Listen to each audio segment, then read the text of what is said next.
Eu quero cumprimentar todos vocês com a paz do Senhor Jesus e fazer um comentário, porque a base de toda a nossa fé, nós temos que ter condições de exteriorizar a razão da nossa fé. Porque se eu digo eu tenho fé, mas o que levou você, o que leva à sustentação da sua fé? É lógico que nós temos dois tipos de fé. Uma da conjectura humana. Não, eu conheço isso, confio porque conheço. A outra é uma fé que, embora você persiga um objetivo 10, 15 anos, se alguém perguntar para você como é que você consegue perseguir, você vai comecei agora. É uma fé que é um dom de Deus. Não foi você que escolheu Jesus. Jesus te escolheu. Então, quando Jesus nos escolhe, é diferente, não é? Eu gosto sempre, aliás, eu nunca preguei para ninguém que não aceitasse Jesus, porque eu não vou pregar os meus conceitos, eu não vou pregar as minhas conjecturas, minha experiência de vida, isso aí não quer dizer nada diante das verdades eternas. Jesus foi claro quando ele teve um encontro com Nicodemos, no capítulo 3 de João, do quarto evangelho escrito para as igrejas. Nós sabemos que o primeiro, que tem evangelho que foi escrito para o grego, para o romano, para os judeus, mas o quarto evangelho foi um evangelho escrito para as igrejas. Então, quando a primeira pregação de Jesus, qual foi? Foi quando ele teve um encontro com Nicodemos, né?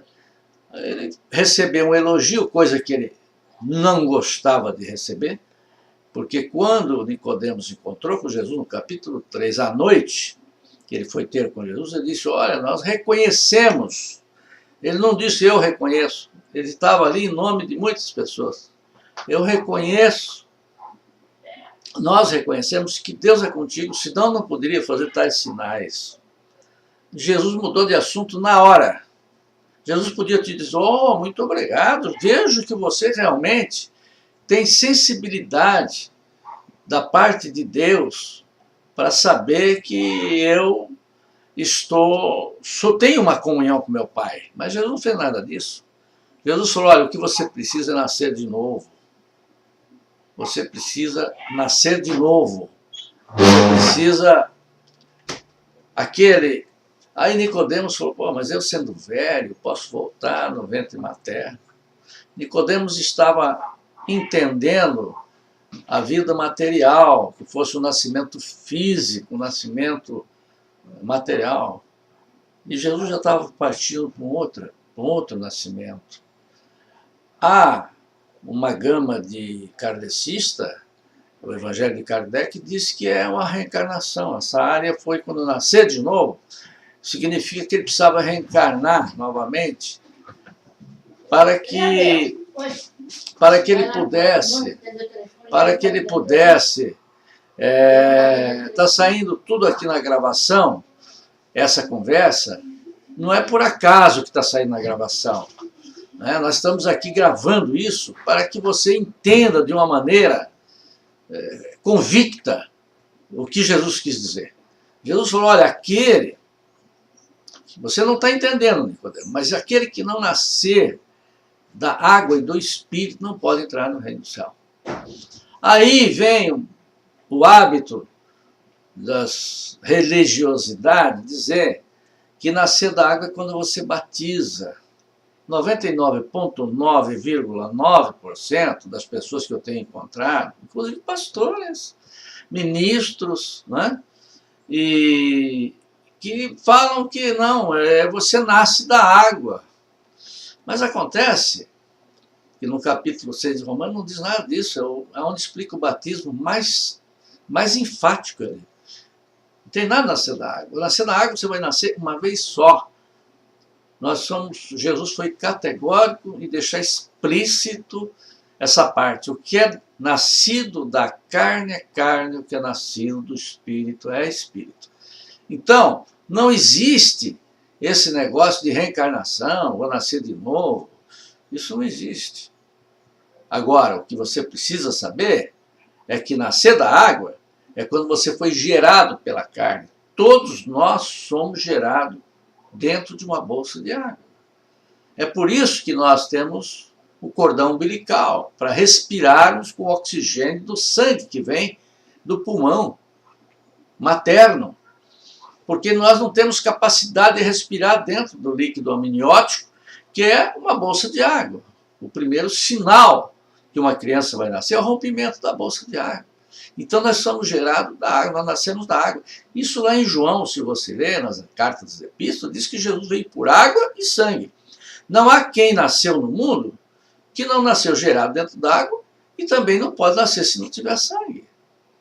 Só que ele diz uma coisa muito mais importante: você precisa nascer da água. Aquele que não nasce da água e do Espírito, aí ficou Jesus tentando passar para Nicodemos como é que nasceria do Espírito, e falou: o vento sopra, você ouve a sua voz, você sente, mas você não vê o vento. Assim é todo aquele que é nascido do Espírito. Então você vai ouvir alguém pela palavra, levar você, gerar você de Deus pelo poder da palavra. No princípio era o verbo estava com Deus, o verbo era Deus. Quando o verbo é exteriorizado, Deus está falando. Se eu estou lendo a Bíblia, eu estou passando o quê? Eu estou passando Deus falando para a pessoa, não sou eu que estou falando. Então eu nunca preguei para alguém que não aceitasse, porque eu nunca dei minha opinião, eu sempre mostrei Deus falando. E quando Deus fala, ninguém resiste. Não é? O sujeito sente a presença de Deus, porque ele não fala no intelecto, ele não fala no psiquismo, ele não fala no sentimento da alma, ele fala direto no espírito, no interior. É aí que ele fala, é aí que ele conversa. Então, Jesus começa a dizer: olha, ninguém subiu ao céu senão que desceu. E aí Jesus começa a tentar passar para Nicodemos que ele dá testemunho e Nicodemos não aceita o testemunho dele.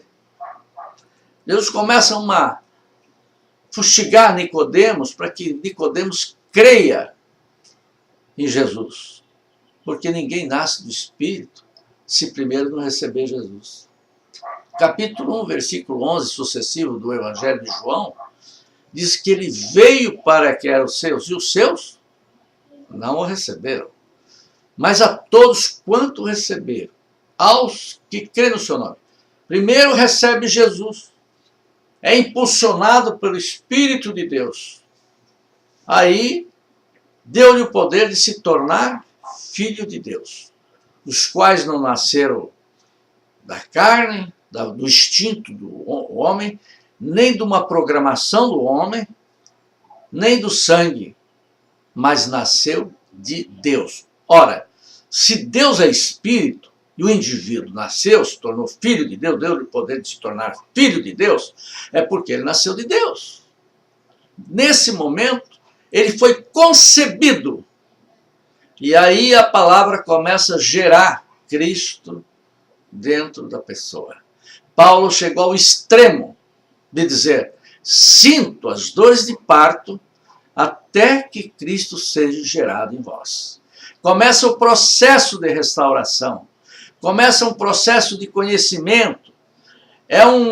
A palavra começa a criar, eu não diria um embrião, porque ele já nasceu de Deus, ele já foi concebido, ele já tem a performance total dentro dele, para se tornar a estatura do varão perfeito.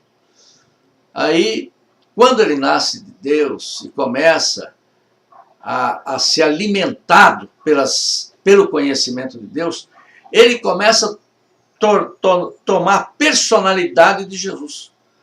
Ele vê no seu semelhante a presença de Deus, a feitura da mão de Deus, o respeito pelas pessoas, o amor pelas pessoas. Se ele não amar quem ele está vendo, vai amar Deus que ele nunca viu. Ele começa a ter conhecimentos profundos bíblicos, que ele começa a se libertar.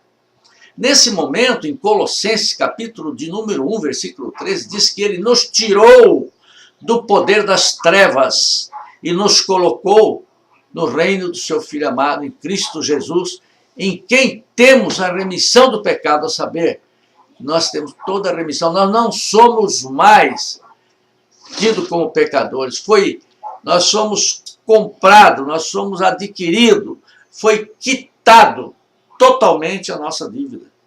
Jesus, quando foi batizado, deixou claro isso. Veio para João Batista ser batizado. E aí, João Batista falou, mas eu tenho que ser batizado. O Senhor vem batizado a mim. Aí, o que Jesus falou? Deixe para que se cumpra toda a justiça. Ali começava o ministério de Jesus, levando sobre si toda a responsabilidade dos erros da humanidade. Ele leva ao arrependimento por nós e é aceito por Deus, porque Deus se manifesta, dizendo, este é o meu Filho amado, em quem eu me comprazo. Nisto o Espírito Santo vem, ele é revestido do Espírito de Deus, vem sobre ele. E ele começa, então, o seu ministério. Ele sabia que haveria de cumprir toda a justiça sobre ele, aquela justiça que nos daria liberdade. E essa justiça é que interessa, que nós estamos tentando passar para você hoje. Nós vamos exteriorizar esse conhecimento, essa primeira fase do nosso encontro de hoje, para que você saiba que sem o novo nascimento, nascer do Espírito, ninguém pode ter vida eterna. Sem você ter, em Ezequiel, capítulo 36, versículo 27, é tão forte a profecia que diz, eu tiro de vocês o coração de pedra. Vou parafrasear os versículos. Eu tiro de vocês o coração que não tem sensibilidade, não tem como raciocinar, não tem como se comunicar com Deus. Eu tiro e coloco um novo coração, um coração com vida que pode receber um espírito que eu vou dar novo para vocês. E dentro desse espírito que eu dou para vocês, eu vou colocar o meu espírito. E aí você nasce de Deus, porque você é mantido para a eternidade, sempre com Deus do seu coração. Isso é o novo nascimento, em síntese, bem simplificado. Bem simplificado. E no versículo 3 e 18, Jesus coloca Nicodemos na condição de juiz, de réu, de promotor e de advogado. Ele diz, olha, aquele que crê não entrará em juízo, não será condenado, mas aquele que não crê já está condenado, já a sentença assinada. Então, porque não crê no unigênito Filho de Deus. Então nós temos que saber que Deus não chama tímido, Deus não chama mofinado, sujeito que fica com medo das coisas, porque da morte nós não temos que ter medo, porque ela não existe. Quando Deus entra na pessoa, ela passou da morte para a vida. Espero que você entenda isso, absorva isso. E a próxima vez eu vou continuar com esse assunto em nome de Jesus. Quero agradecer a oportunidade maravilhosa de você prestar atenção nesses minutos que teve conosco e que Deus possa ter tocado em você, revelado para você com transparência, sem glacê, sem enfeites, mas com a pureza e a simplicidade que ele sempre fez. Eu quero agradecer a você e fique na paz do Senhor. Amém? Muito obrigado.